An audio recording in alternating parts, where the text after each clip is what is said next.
उमरकोटे BJD महिला अधिकार अभियान बीजेपी सरकार उपरे बर्षिले नेता नवरंगपुर जिला उमरकोट निर्वाचन मंडली रे बीजेडी पक्षरु महिला अधिकार अभियान कार्यक्रम अनुष्ठित होई जायछि। बुर्जा स्थित पुजारीगुड़ा ठारे आयोजित एही कार्यक्रम रे बीजेडी पक्षरु बीजेपी सरकार को तीव्र समालोचना करा जायछि। महिलांक पई 33% संरक्षण एवं बढ़ुथबा महिला अपराध नियंत्रण दाबी रे शताधिक दलीय कर्मी एक विशाल रैली करिसंती। उमरकोट बुर्जा स्थित पुजारीगुड़ा ठारे देखिबाकु मिलिछि बीजेडी रो शक्ति प्रदर्शन। महिलांक सुरक्षा और अधिकार पई राजदांडकु ओह्लाइछंती शताधिक बीजेडी कर्मी। बीजेडी पक्षरु आयोजित एही महिला अधिकार अभियान रे महिलांक पई शतकड़ा 33% संरक्षण लागू करिबा सह राज्य रे महिलांक उपरि हेउतबा अपराधकु तुरंत नियंत्रण करिबाकु दाबी करा जायछि। एही महिला समावेश और रैली रे पूर्वतन सांसद रमेश माझी, वरिष्ठ बीजेडी नेता प्रदीप माझी एवं पूर्वतन विधायक सुभाष गंड उपस्थित रही कर्मी माननको संबोधित करथिले। एथिसह नारी नेत्री मंजुला माझी और नेता नवीन नायक समेत बहु वरिष्ठ नेतृवृंद सामिल होई शासक बीजेपी सरकार उपरे बर्षिछंती। महिलांको सुरक्षा क्षेत्र रे सरकार विफल होइथिबा नै बीजेडी नेता माने अभियोग करिसंती। तेबे आगामी दिन रे महिला सुरक्षा एवं संरक्षण दाबी को नै बीजेडी एही आंदोलन को आहुरी जोरदार करिबो बोली चेतावनी दैछि। आज बुर्जा ठारू पुजारीगुड़ा आमर महिला अधिकार अभियान आम निर्वाचन मंडली वाइज आमर उमरकोट निर्वाचन मंडली वाइज आम करिचु एवं महिला मानकर उपरे अन्याय अत्याचार यही सरकार रे जो मोहन सरकार केंद्र सरकार डबल इंजिन सरकार रे जो घटुची महिला मानकु सब क्षेत्र रे से माने निर्यातना दउचंती। तेणु आमे महिला माने समस्ते एकत्रित हेचु एवं एही सरकार को आमे प्रतिवाद करूचु। आपण देखुथिबे महिला मानकु सब क्षेत्र रे हमर जे कि पूर्वतन मुख्यमंत्री नवीन पटनायक एवं तांकर जे कि बापा हमर प्रभात पुरुष बिजू बाबू से महिला मानकु 33% संरक्षण देइथिले एवं तांकर सुपुत्र से बढ़ई की पुणी 50% आमर महिला मानकु पंचायत राज रे संरक्षण देइथिले एवं चालीची मध्य सेडा 50%।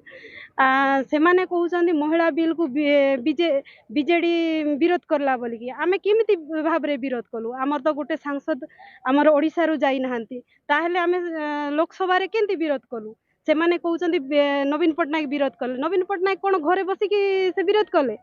तेणु यही सरकार रे खाली भुआ भुलाइबा छड़ा महिला मानकु भोकुआ बनाइबा छड़ा महिला मानकु से हैरान करबा छड़ा तांकर आउ किछि काम नाही।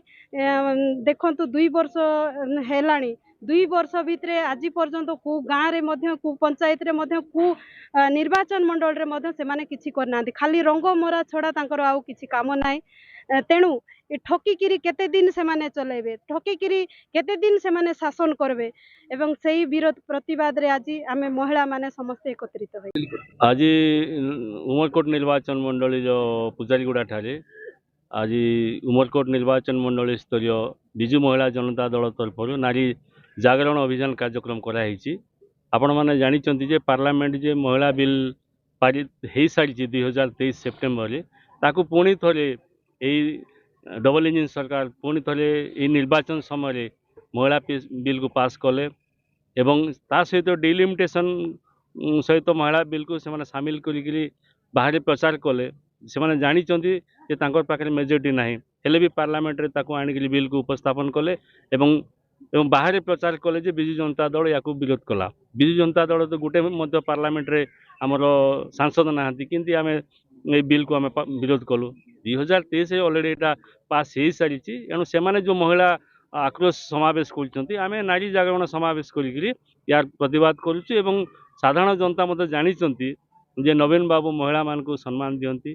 बिजू बाबू 92% बिजू बाबू 92 मसीह 33% रिजर्वेशन देते एवं ता परवर्ती समय नवीन बाबू 50% रिजर्वेशन देती।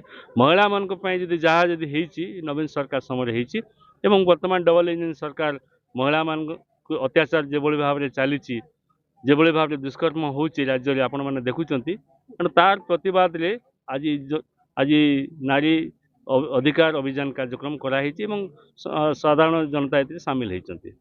महिला माने तो बहुत समर्थन कर महिला माने ही जिते चाषी मैंने ही जिते युवक मैंने ही जिते सरकार को एवं ଏବେ ସେମାନେ ଜାଣି ସାରିଲେଣି ପସ୍ତଉଛନ୍ତି ସରକାର ଆସିଲା ପରେ ଏବଂ ନିଶ୍ଚିତ ଭାବରେ ଆଗାମୀ ଦିନରେ ବିଜୁ ଜନତା ଦଳର ସରପଞ୍ଚ ସମିତି ୱାର୍ଡ଼ ମେମ୍ବର ଜିଲ୍ଲା ପରିଷଦ ହେବା ସହିତ ମ୍ୟୁନିସିପାଲିଟି ଏବଂ ନଗର ନିଗମରେ ନିଶ୍ଚିତ ଭାବରେ ବିଜୁ ଜନତା ଦଳ ଭଲ ଫଳାଫଳ କରିବ। ନା ଓଡ଼ିଶା ମାଟିରେ ଆଜି ନାରୀ ସମାଜ ଅବହେଳିତ ଲାଞ୍ଛିତ ଶୋଷିତ ଆପଣ ଦେଖିବେ ସମସ୍ତ ଜାଗାରେ ମହିଳାଙ୍କୁ ନେଇକି ଭାରତୀୟ ଜନତା ପାର୍ଟି ରାଜନୀତି କରିବାକୁ ପଛଉନାହିଁ। ନାରୀ ସୁରକ୍ଷା ବହୁତ ବଡ଼ ପ୍ରଶ୍ନବାଚୀ ସୃଷ୍ଟି କଲାଣି। ନାରୀମାନଙ୍କର ସଂରକ୍ଷଣକୁ ନେଇକି ପାର୍ଲାମେଣ୍ଟରେ ଯେପରି ଭାବରେ ଖେଳିଲେ ଲୋକଙ୍କ ସେଣ୍ଟିମେଣ୍ଟ ସହିତ ଲୋକଙ୍କ ହୃଦୟ ସହିତ ଏ ସମସ୍ତଙ୍କୁ ବ୍ୟଥିତ କରିଛି। ବିଜୁ ଜନତା ଦଳ ନାରୀ ସୁରକ୍ଷା ପାଇଁ ଏବଂ ମହିଳା ସଂରକ୍ଷଣ ପାଇଁ ଗୋଟିଏ ଗୋଡ଼ରେ ଠିଆ ହେଇଛି ସଦାସର୍ବଦା ଏବଂ ପାର୍ଲାମେଣ୍ଟରେ ସପୋର୍ଟ ମଧ୍ୟ କରିଛି ବିଗତ ଦିନରେ। କିନ୍ତୁ ବର୍ତ୍ତମାନ ଯେଉଁ ଛଳନା କରୁଛି ଭାରତୀୟ ଜନତା ପାର୍ଟି ଛଳନାକୁ ପର୍ଦ୍ଦାଫାଶ କରିବା ପାଇଁ ଆଜି ସାରା ଓଡ଼ିଶାରେ 147 ଗୋଟି ବିଧାନସଭାରେ ନାରୀ ସଚେତନ ସଭା ଚାଲିଛି। ନାରୀ ଅଧିକାର ଅଭିଯାନ ଚାଲିଛି। ଆମେ ସଚେତନ କରାଉଛୁ ଯେ ମହିଳାମାନଙ୍କ ସହିତ ଭାରତୀୟ ଜନତା ପାର୍ଟିର ବ୍ୟବହାର କ'ଣ ଏବଂ ସେମାନଙ୍କୁ କିପରି ଭାବରେ ଆସନ୍ତା ନିର୍ବାଚନରେ ଉଚିତ ଜବାବ ଦେବେ ସେ ସମ୍ବନ୍ଧରେ ଆମେ এই ସଭାଗୁଡ଼ିକ କରୁଛୁ ଏବଂ ଶହ ଶହ ସଂଖ୍ୟାରେ ମା ମାନେ ଭଉଣୀମାନେ ସେ ସଭାରେ ଯୋଗଦାନ କରୁଛୁ। उमरकोट अभिषेक बेहरा रिपोर्ट विश्व विजय न्यूज ओडिशा।